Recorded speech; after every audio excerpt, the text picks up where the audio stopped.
hướng dẫn sử dụng nồi chiên không dầu Fusen.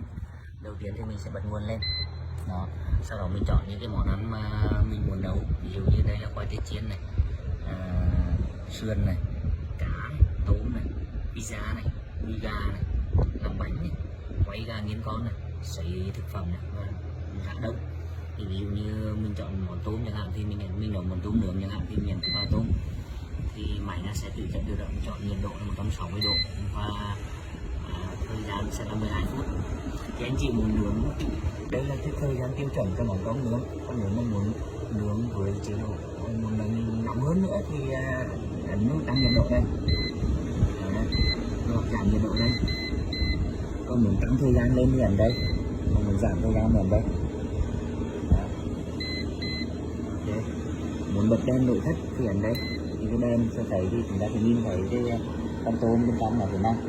Muốn nó quay roti thì ấn vào đây, thì cái giỏ bên trong nó sẽ quay để mình nấu các cái món như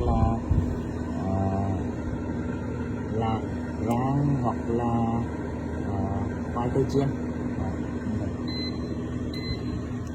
Trong trường hợp anh chị muốn nấu những cái món bất kỳ ấy, thì anh chị chỉ việc chọn nhiệt độ theo ý mình và chọn thời gian theo ý mình, máy sẽ tự động chạy.